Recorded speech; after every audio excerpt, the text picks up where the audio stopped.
कि इस बाल्टी में हम गंदा कपड़ा डाल दें, कोई भी गंदा कपड़ा इस प्रकार से, ठीक है। अब जब गंदा कपड़ा डालें तो इसमें बहुत सारा चीज़ लगा हो सकता है, धूल कण, तेल का कुछ चीज़, ग्रीस, कुछ भी लगा हो सकता है। तो मान लिए कि कोई तेल का, ऑयल का चीज़ इस कपड़ा में धब्बा ऐसा लगा हुआ है। क्लियर, समझ में आ गया बात? ये क्या हो सकता है? ये जो धब्बा वाला है ये ग्रीस हो सकता है, ऑयल का चीज़ हो सकता है, धूल कण हो सकता है, कुछ भी हो सकता है। समझ में आ गया बात? गंदा कपड़ा कैसे होता है? या तो धूल कण से गंदा हो गया, सिंपल सा बात है, या तो ऑयल लगा हुआ है, या तो ग्रीस वगैरह, या कुछ भी लगा हुआ है। अब सुनो ध्यान से, ये जो लगा हुआ है गंदगी चीज, ये होता है अनआयनिक। अनआयनिक मतलब ये आयन में नहीं रहता। क्लियर है? सोच लो कि अगर ऑयल लगा हुआ है तो ऑयल क्या आयन के रूप में लगा हुआ रहता है, क्या छुटा हुआ रहता है क्या? ऑयल पूरा का पूरा अणु लगा हुआ रहता है उसमें, मतलब क्या हुआ? अनआयनिक। अब जब इसमें हम लोग साबुन डाल दिए तो साबुन डालने के बाद साबुन का फेन होगा, सिंपल सा बात है, ठीक है। तो जब इस कपड़ा में साबुन को पानी के साथ मिला करके डालें तो डालने के बाद क्या क्या होगा उसको समझना है। देखो ये साबुन है C70, इस प्रकार से छोटा पा रहे हैं, ठीक है, समझ जाना। ये कितना कार्बन है? 17 कार्बन। क्लियर है? अब क्या हुआ कि इसका विद्युत ऋणता ज्यादा है, इसका विद्युत ऋणता कम है, तो ये टूटेगा माइनस में और ये टूटेगा प्लस में। क्लियर है? तो इसके जब ये टूटेगा तो सोडियम अलग हो जाता है। साबुन को जैसे ही हम बाल्टी में पानी में डालें तो सोडियम क्या हो जाता है? अलग हो जाता है। अलग होने के बाद कुछ इस प्रकार से बनाता है, COO, O पर माइनस और सोडियम प्लस क्या हो गया? अलग हो गया। ठीक है, इसको अलग हो गया, इसको साइड कर देते हैं।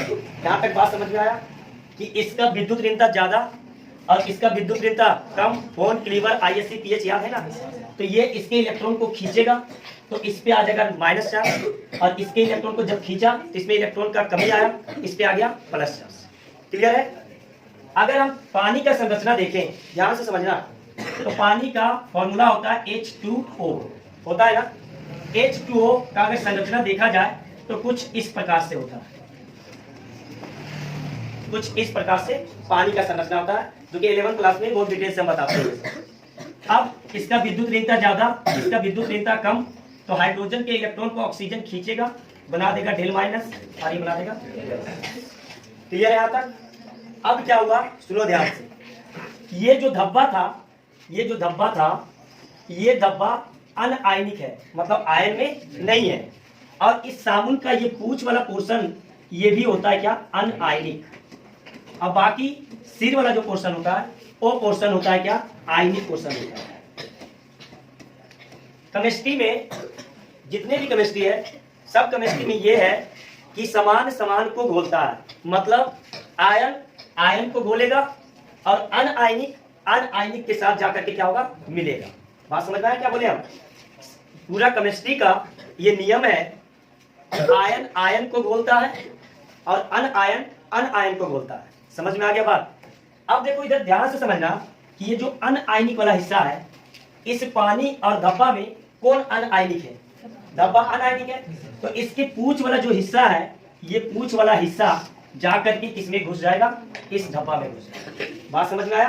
तो ये पूंछ वाला हिस्सा इस धब्बा में क्या हो गया? घुस गया, और इसके सिर पर क्या है? माइनस है। समझ में आया बात? इसके सिर पे क्या है? माइनस है।